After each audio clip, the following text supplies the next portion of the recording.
अस्सलाम वालेकुम व्यूअर्स, मैं हूं समीना पाशा। उम्मीद है आप लोग खैरियत से होंगे। व्यूअर्स, कुछ अहम खबरें और अपडेट्स लेकर इस व्लॉग में आपके सामने हाजिर है जनाब।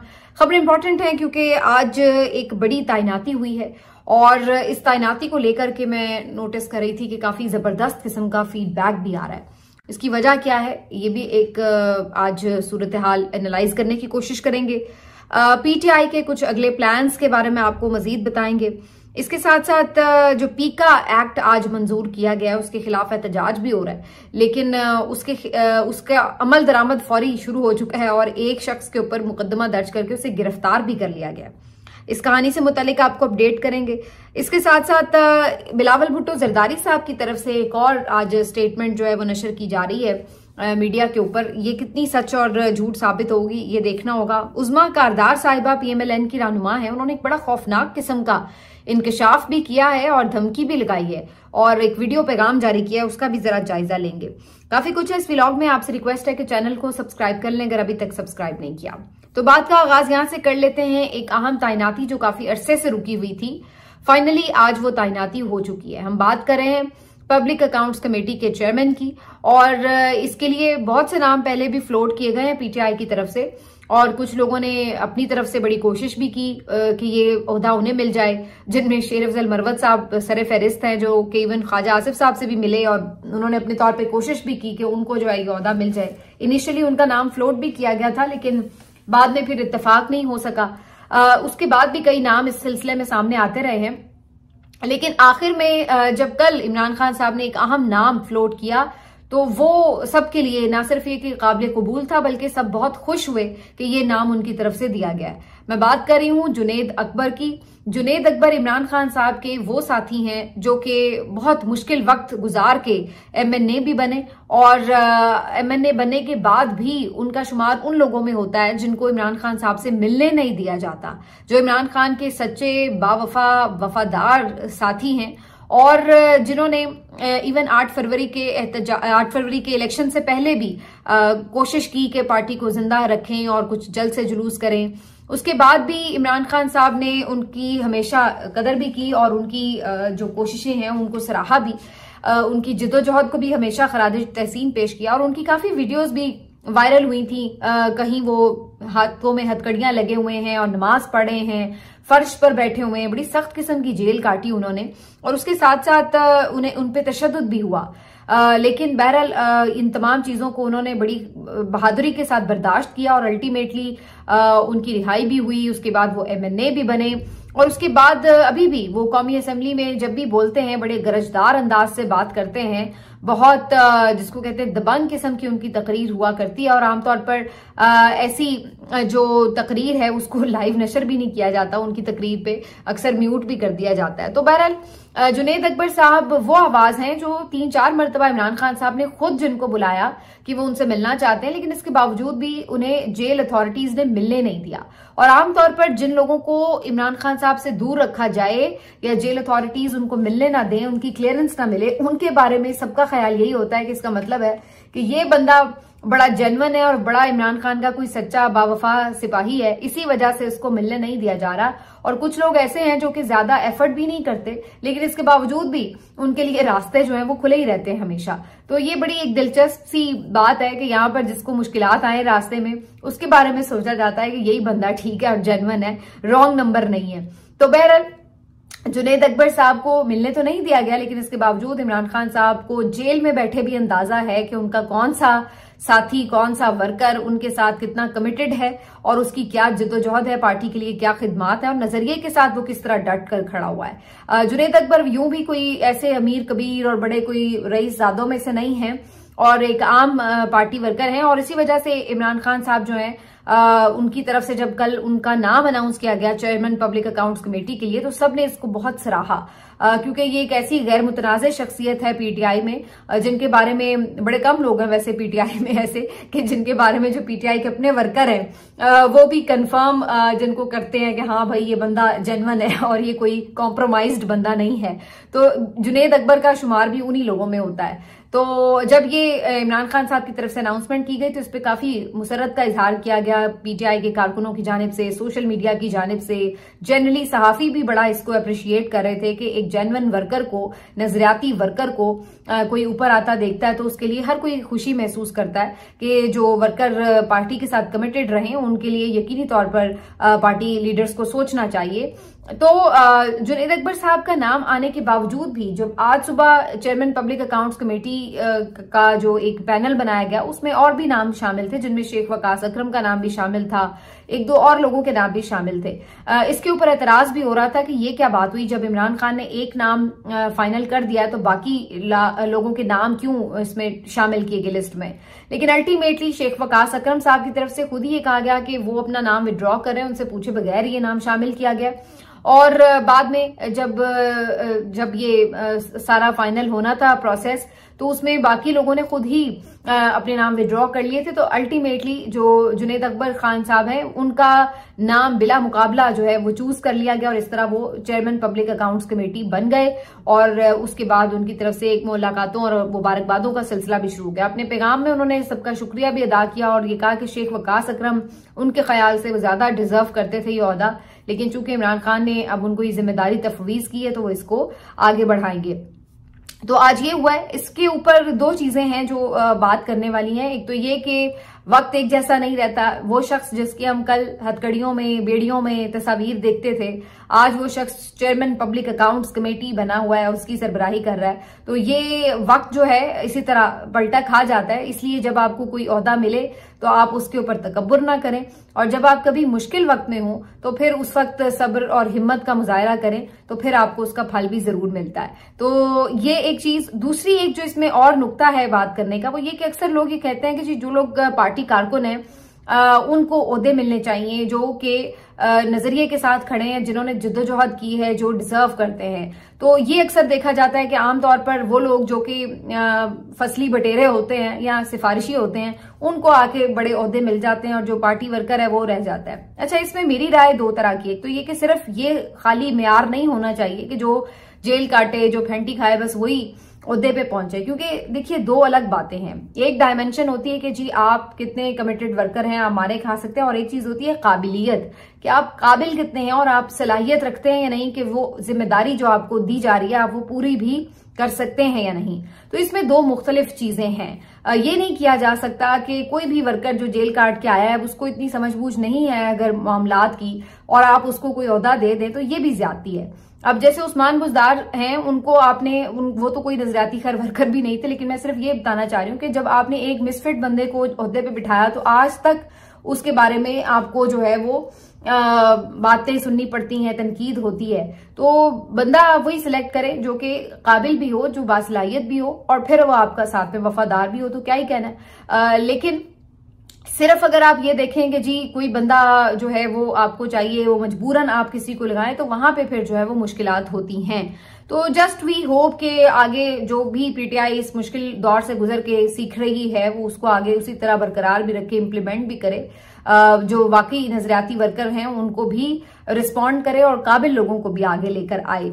बहरहाल इससे अब एक कदम आगे बढ़ते हैं जी। आपको बताएं कि जो आईनी तरमीम है, 26वीं आईनी तरमीम के लिए जो समाअत के लिए अपीलें फिक्स हुई हैं मंडे को, उसके लिए अलहदा किस्म का एक हदायतनामा भी जारी किया गया है, और इसमें हर कोई शख्स और हर कोई मीडिया पर्सन भी जाके इसकी कवरेज नहीं कर सकता। इसके लिए खास तौर पर आपको इजाजतनामे लेने पड़ेंगे।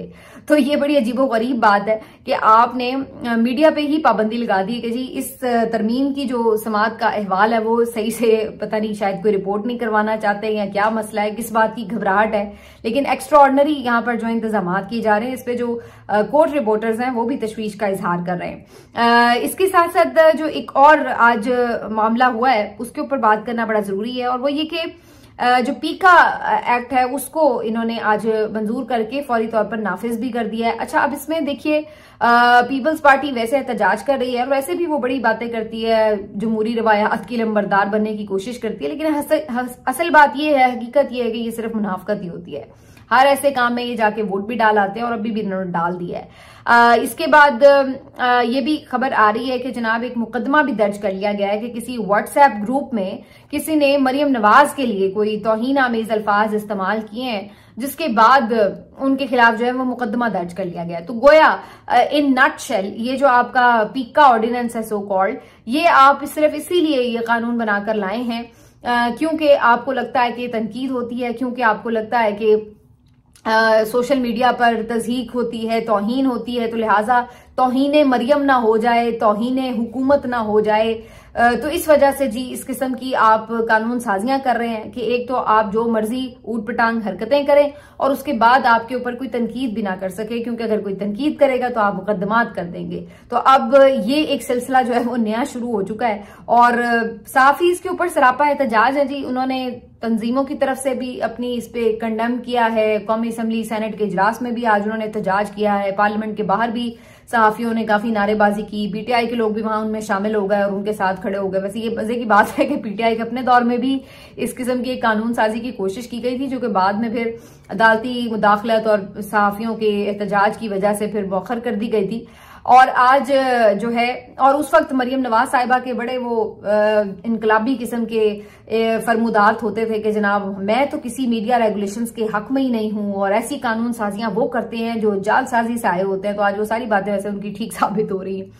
तो बहरहाल आज ये पीएमएलएन खुद कानून साजियां करती फिर रही है और इसमें मरियम नवाज साहिबा जो हैं उनको कुछ कहने पे पहला शिकार जो है वो इसका बना है। तो ये एक मजेदार बात है।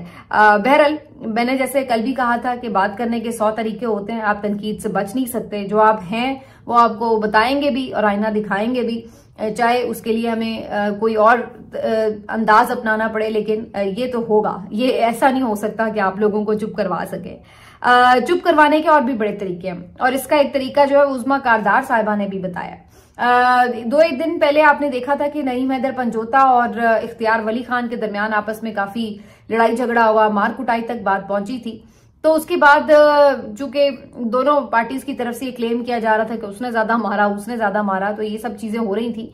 आज उज़्मा कारदार साहिबा की एक वीडियो नजर से गुजरी जिसमें मोहतरमा कह रही हैं कि जनाब नईम हैदर पंजोता साहब जो हैं उन्होंने तो बड़ी बदतमीजी की है और उन्होंने बताया है कि ये उनका कल्चर है और अब वक्त आ गया है कि इन लोगों को इन्हीं की जबान में समझाया जाए। और फिर आगे जो उन्होंने बात की है वो बड़ी खौफनाक किस्म की है। कहती हैं कि जनाब नईम हैदर पंजोता का भी वही इलाज है जो इंतजार पंजोता के साथ किया गया है। तो इनका दिमाग तभी दुरुस्त होगा कि इनके साथ भी वही कुछ हो जो इंतजार पंजोता के साथ किया गया है, फिर ही इनको अकल आएगी। और इस तरीके की उन्होंने जो है वो बात की हुई है और आगे से फिर मजीद कुछ बात की हुई है, बदजबानी की हुई है।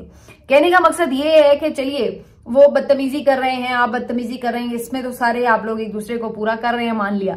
लेकिन ये जो इनकी बात है उज़्मा कारदार साहिबा की, ये 2-3 हवालों से बड़ी खौफनाक है। पहली बात तो ये कि उज़्मा कारदार साहिबा जो है वो ये इंकशाफ कर रही हैं गोया कि इंतजार पंजोता, जिनको चंद दिन पहले आपको पता है कि लापता किया गया, तशद्दुद हुआ, फिर किस तरीके से वो बेचारे बाजियाब हुए, इमरान खान साहब के वकील और फोकल पर्सन थे और क्या उनकी हालत थी वो सबने देखी।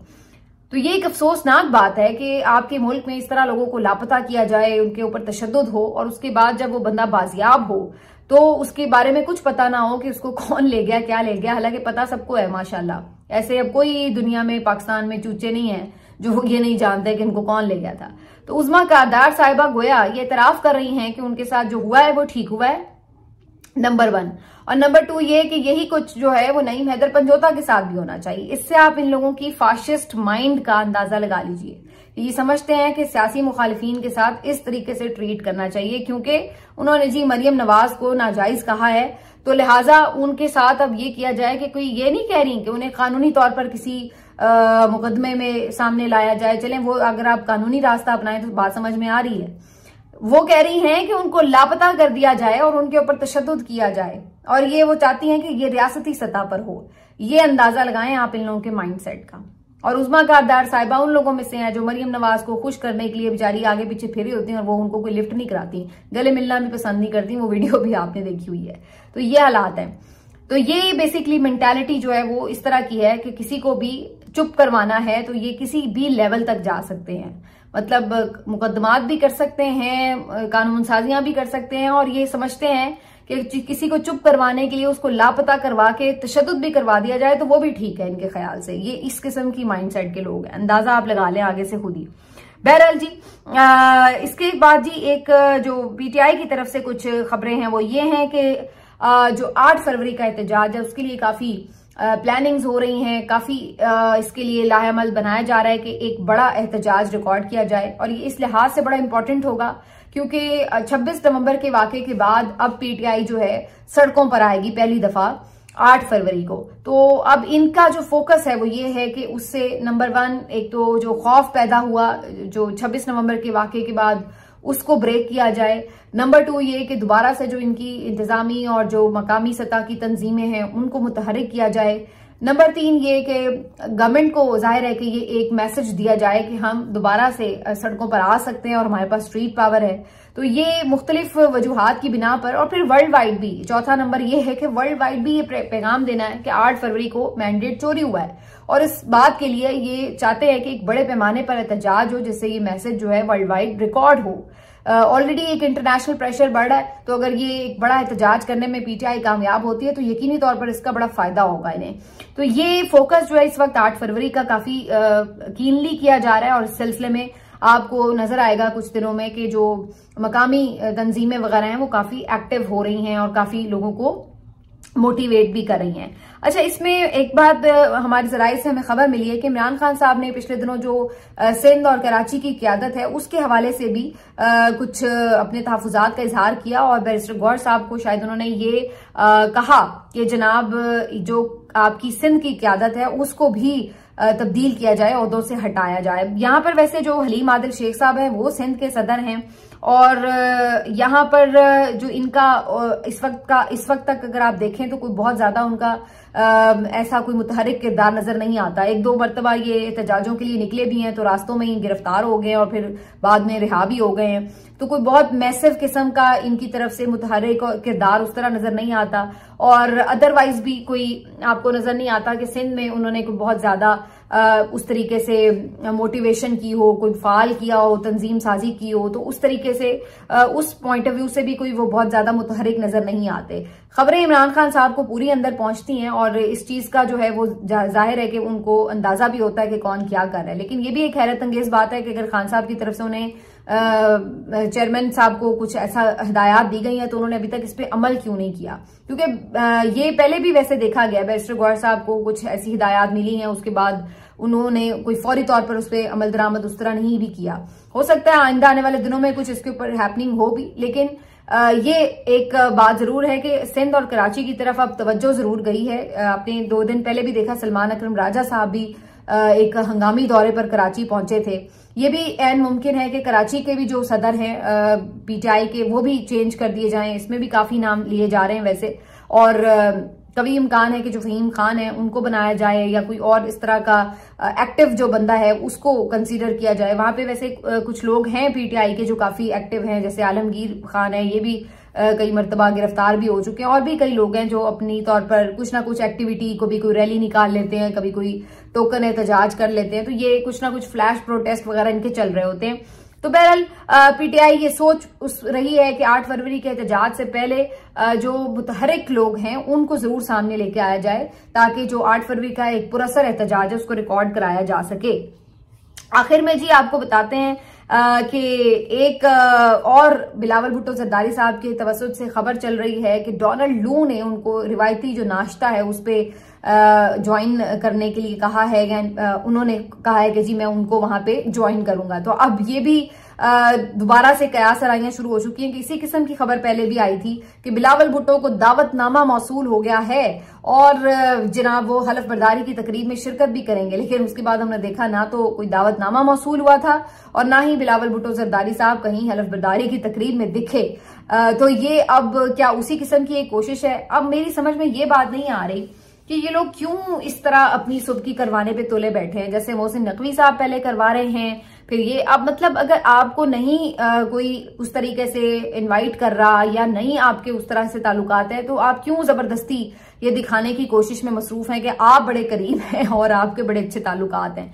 मतलब मुझे याद आ रहा है कि जब जो बाइडन सदर बने थे इमरान खान साहब से वो बात नहीं करते थे, उन्होंने फोन भी नहीं किया, तो बार बार ये सवाल होता था खान साहब से कि जी आपको कॉल नहीं आई? तो इमरान खान साहब कहते थे नहीं आई तो मुझे कोई इंतजार भी नहीं है, करेंगे तो ठीक है बात कर लेंगे, नहीं भी कर रहे तो मुझे कोई फर्क नहीं पड़ता। लेकिन यहाँ पर ये लोग इतने मरे चले जा रहे हैं कि बस किसी तरह हमारा राब्ता उस्तवार हो जाए अमेरिका के साथ। तो फिर जब वो चीज नहीं उस तरह से प्रोड्यूस होती तो फिर ये फौरी तौर पर उसके ऊपर शर्मिंदगी का भी इनको सामना होता है, और अंदर से ऊपर से ये शो करने की कोशिश फिर करते हैं कि नहीं जी हमें तो हम तो बिल्कुल कंफर्टेबल हैं और हम तो बल्कि बड़ा डट के दिखाएंगे, और इस तरह की बातें भी करते हैं। और अंदर से पूरी कोशिश कर रहे हैं कि किसी तरह अमेरिका के साथ मामलात नॉर्मलाइज हो जाए, अमेरिका इनको एक्सेप्ट कर ले, नई इंतजामिया इनको उसी तरह सपोर्ट करना शुरू कर दे जैसे जो बाइडन इंतजामिया करी थी, जो कि फिल वक्त इनको खासा मुश्किल नजर आ रहा है। बहरहाल जी, इन तमाम चीजों के साथ एक खबर जाते जाते आपको दे दे, अफसोसनाक खबर है। डॉक्टर आफिया सिद्दीकी साहिबा की रिहाई के लिए सब लोग दुआ कर रहे थे कि उनको भी शायद मुआफी मिल जाए जाते जाते, जो बाइडन शायद उनको भी माफ कर दें और उनकी रिहाई अमल में आ सके, लेकिन अनफॉर्चुनेटली ऐसा नहीं हुआ। उनकी जो अपील है वो मुस्तरद कर दी गई है, और जो बाइडन ने अगरचे बहुत से लोगों को माफियां दी, उनकी सजाएं माफ की, लेकिन डॉक्टर आफिया के लिए उन्होंने कोई रहमदिली का मुजाहरा नहीं किया। तो जाते जाते जो बाइडन, ये भी एक दुख जो है वो पाकिस्तानी अवाम को बहरहाल दे के गए हैं। अनफॉर्चुनेटली इस सिलसिले में उतना जोर शायद पाकिस्तानी हुकूमत की तरफ से भी नहीं लगाया गया जो बेहतर तरीके से किया जा सकता था। अगर फोकस करके ज्यादा कोशिश की जा सकती थी, मैं नहीं समझती कि जितनी कोशिश की जा सकती थी उतनी की गई। इस मामले पर हुकूमत ने शायद कोई इतनी गर्मजोशी का मुजाहरा नहीं किया, और जितना थोड़ा बहुत किया भी गया, जो एक रहम की पिटिशन डाली गई थी वो भी मुस्तरद हो गई। तो ये एक जो पॉजिटिव खबर आ सकती थी, ये बहरहाल अभी फिलहाल तो नहीं आ रही। मिलते हैं आपसे अगले वीलॉग में, अपना ख्याल रखिए।